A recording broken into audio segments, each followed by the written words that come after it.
I was fascinated by the myth of Dracula when I was a kid, the dark side of all human nature itself. He comes to you in the night, the dark stranger. He is mysterious and he's dangerous. He is unlike any man. This very masculine force that's kind of exciting and wild. It's like sex, I don't know, it's like orgasmic. It's a strange kind of tingle. This thing with Dracula is something completely different. It's uncontrollable. I hate Dracula. I hate horror movies. There's something weird about having been bitten in the neck. Plunging their teeth into your neck, you know, was really kind of gruesome. It's supposed to be the biggest high going. I remember as a kid, you know, loving horror films, and in particular Dracula. Dracula, blood, biting, the dark, the unknown, obsession, domination. He's very attractive in that dangerous way. And there's something very erotic about that, very sexual. He is the embodiment of evil. He's Lucifer. He's Mephistopheles.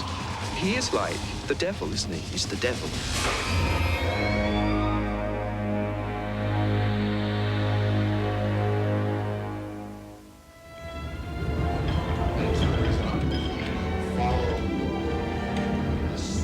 In the summer of 1991, Francis Ford Coppola and his filmmakers set to work hoping to breathe new life into an old legend. And it's unusual. I mean, we know what our biggest problem is. Our biggest problem is, why did they go to all this trouble to make that same story again? We've seen all this stuff. So what's our answer? Our answer is we've never seen it acted with this kind of emotional intensity. We have very fine actor Gary Oldman as Dracula, a writer who's really lovely and looking like a Snow White almost for Nina. Then we have Keanu Reeves as Harker, you know, kind of pipe-smoking, young, good-looking guy. And then, of course, Dr. Van Helsing with Anthony Hopkins, who's going to be as evil as Dracula. It's really just the ideas that's the hard part. My father had a slogan he always used to tell us, and it's a good slogan. He says, steal from the best. So, you know, I made this film with the guidance of cinema history. Nosferatu probably is the greatest film made on the Dracula story. It's a masterpiece, a powerful film, you know, that really probed the depth of the strange part of us that's obsessed with vampires. The image I can't get away from is Bela Lugosi. I think he was really sort of onto something. It's in our genes, isn't it? It's like our heritage or something.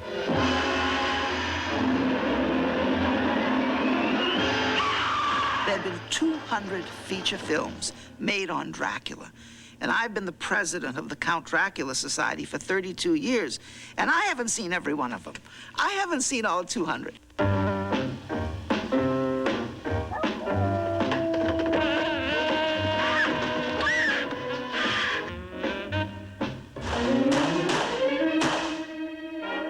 Your bullets can't hurt me.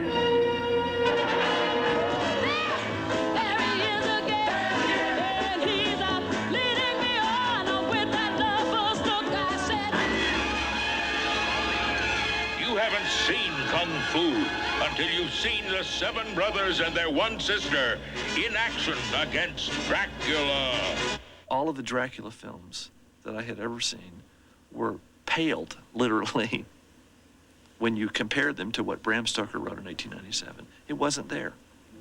Bram Stoker is this sort of stodgy, stiff purser and stage manager at the Lyceum Theater. And he writes this extraordinarily erotic, oral, wet, feverish novel that people avoided like the plague. Every time I would bring up Dracula, they would go, oh no, it's been done 100 times. I would say, read the book. Nobody reads the book in this town. Nobody. Van Helsing broke the silence by asking Arthur. Answer me, oh my friend. Am I to proceed in my work? Arthur threw himself on his knees and hid his face in his hands as he answered. Not for the wide world, like we were up in Napa where we started rehearsing at his home, on this big sound stage. And he said, I want us to read the whole book together, loud. It took 2 days.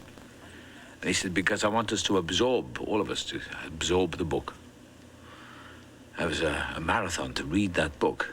Well, I told everyone after we read the book, I said, if anyone can see something from the book that's not in the script that you think it ought to be, please send to me and we'll put out a script that has it all in. So they all did.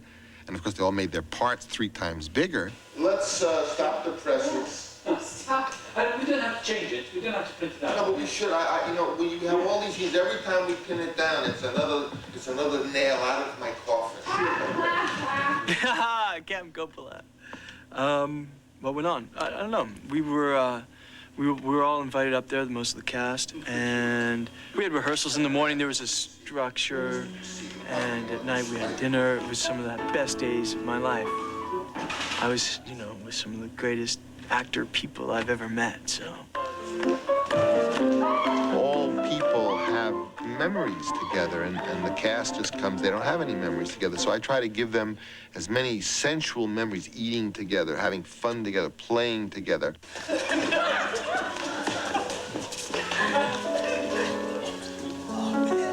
I don't like family atmosphere. It makes me very uneasy. I've got an aversion to families. I used to have to get out as soon as rehearsal was over because I've never had a family. I've always been on the road. So I don't like being cooped up. But that was Francis's way of getting us together. Francis gave everybody sort of little tasks, you know, to get to their character. He'd send them off to sort of like do sort of balloon bonding, and Keanu would go and ride horses, and I said, what do? I'm 400 years old and I'm dead. So I stole from the historical figure. The true historical Dracula was a knight sworn to protect the cross of Christ in the church in the 15th century. A man who was a charismatic hero to his people. He later turned into a bloody monster. I remember going to the Encyclopedia Britannica as a kid, which we had in our home, and looked up Dracula and went and saw Dracula, Vlad the Impaler, and I was like just thrilled to think that it was really a guy. There really was a Dracula. The thing is to use the word. Dracula, before becoming a vampire, he serves the church, but his belief is completely shattered and is betrayed. And reverses that and says, well, then I curse God and is damned. I feel that Dracula is about our blood tie to the creation. We are bound sacredly to God, and that's a two-sided affair, and man can renounce God if he wishes. Blood! Oh, God.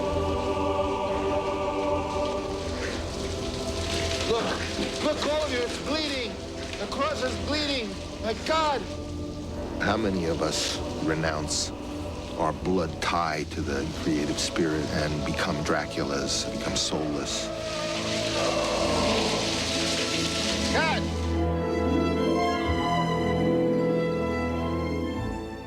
Man, he is mysterious and he's dangerous. He's very sexual. He's very attractive in that dangerous way. I have tried to play him as rather like Raphael, like a fallen angel. He's torn. It's a tortured soul. I don't play him out and out as an evil kind of character. I mean, there's all that in there, too. It's a delicious cocktail.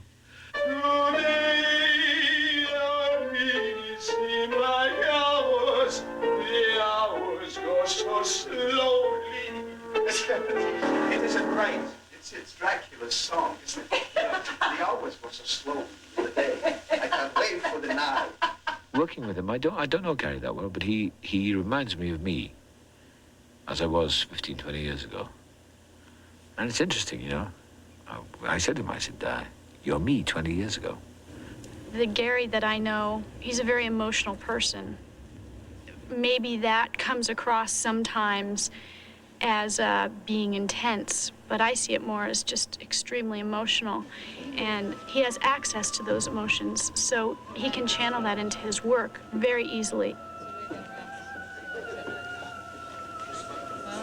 The book is, it's pictures of my son. When I want to get to an emotional place, the book helps me get there. The pictures.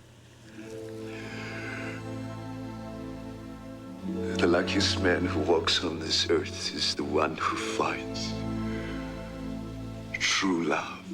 As dark as the character is, Gary has invested the character of Dracula with more than just being a monster, with more than just being something to be feared, but also something to be loved. Mina, I have crossed oceans of time to find you. There are some loves that are eternal, that you take to the grave with you, you know. I believe Richard Burton on his deathbed looked up and said, "She still fascinates me." You know, I mean, this guy has been searching for 400 years. Now, I've invested a lot of what I know and what I have experienced into this part. You want to really know what love's about, you read a Shakespeare sonnet, listen to a Frank Sinatra song. Autumn in New York is so inviting. I mean, the summer wind came blowing in from across the sea. I mean, it's just all those feelings that you feel. You will be cursed as I am to walk in the shadow of death for all eternity. I love you too much to condemn you. No, I cannot let this be. Please, I don't care. Make me. You will be cursed as I am to walk in the shadow of death for all eternity. I love you too much to condemn you. Take me away from all this death.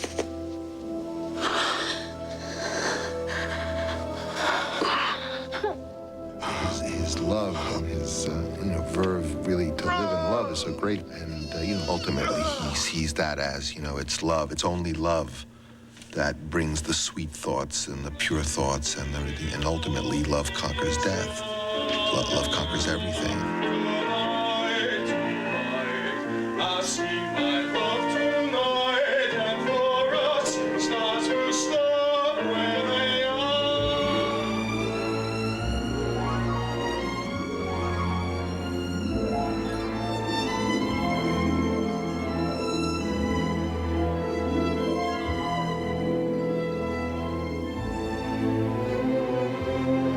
I understood this wrong. Only once. I've had a great, all-consuming, overwhelming, powerful love. And I've only really, honestly and truly, deeply sort of lost my heart. Only once. And I may never ever do it again.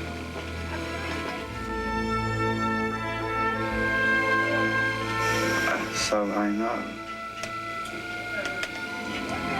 what it feels like.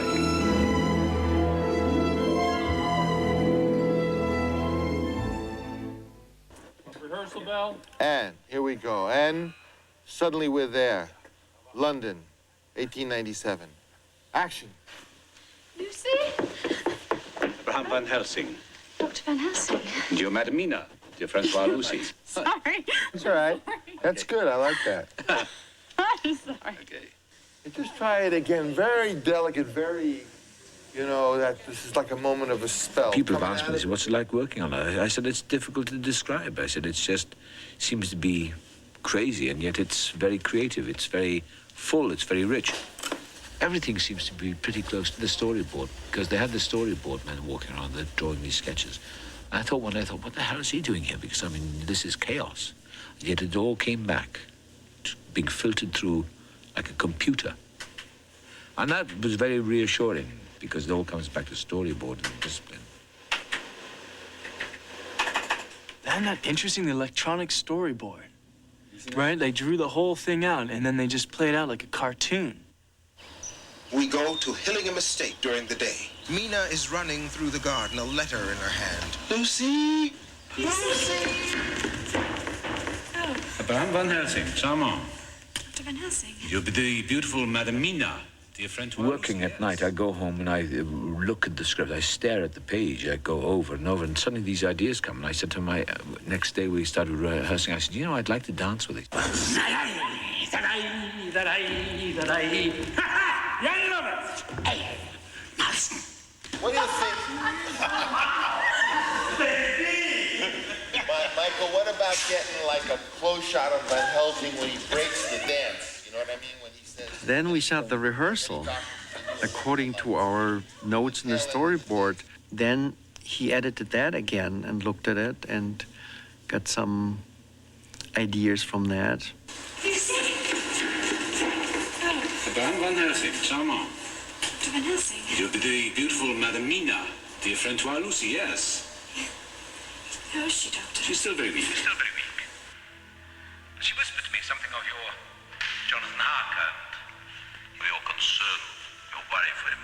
Ah, well, I do worry for all young lovers.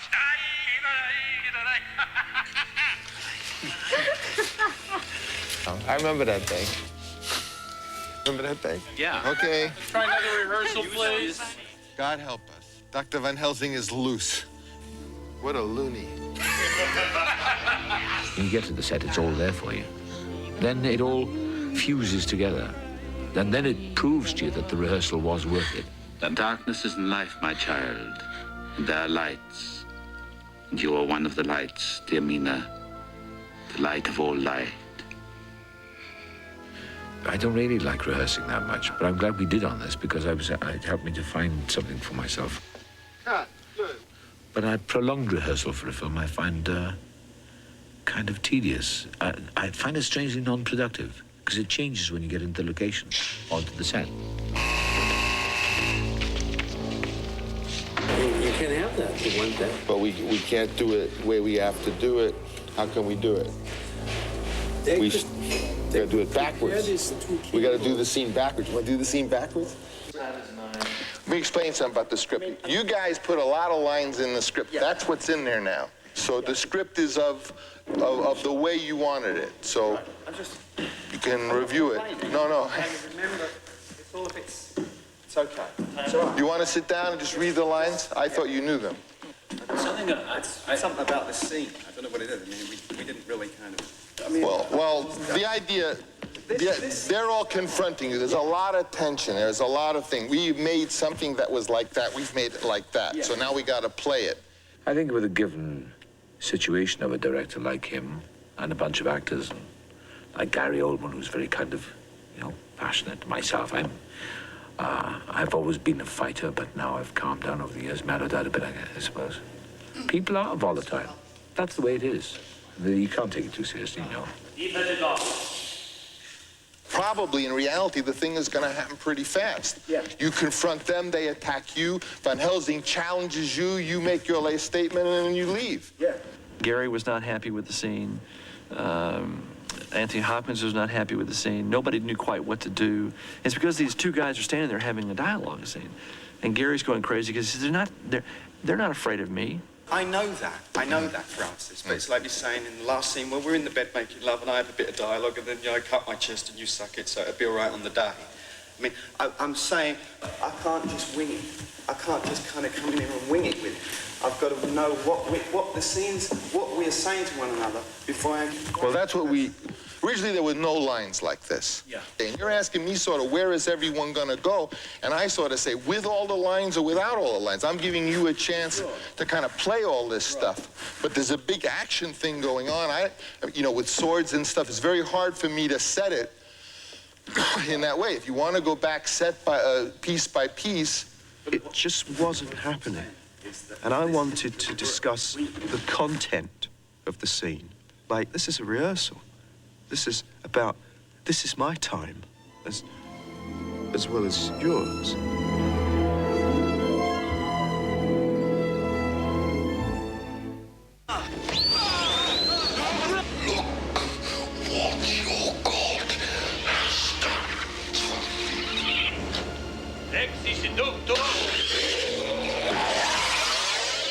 You know, to be able to do this job in the first place, you've got to have a bit of an ego to be able to do it, you know.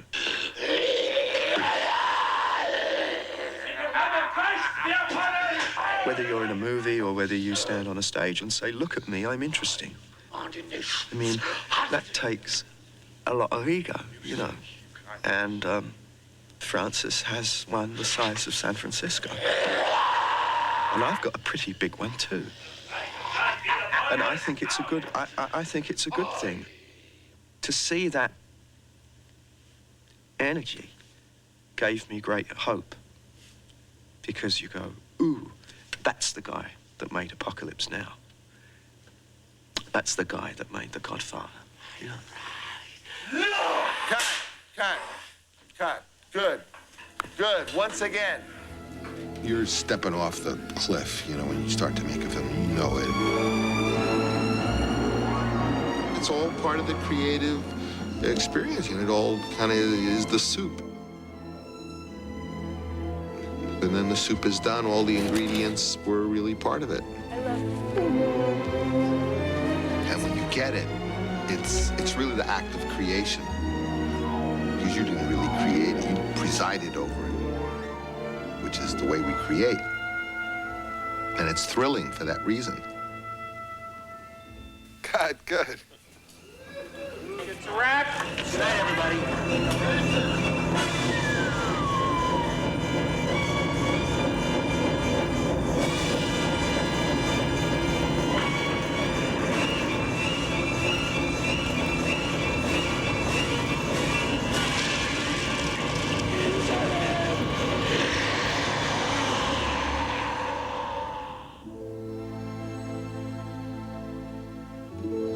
And, you know he will return in the shape of me.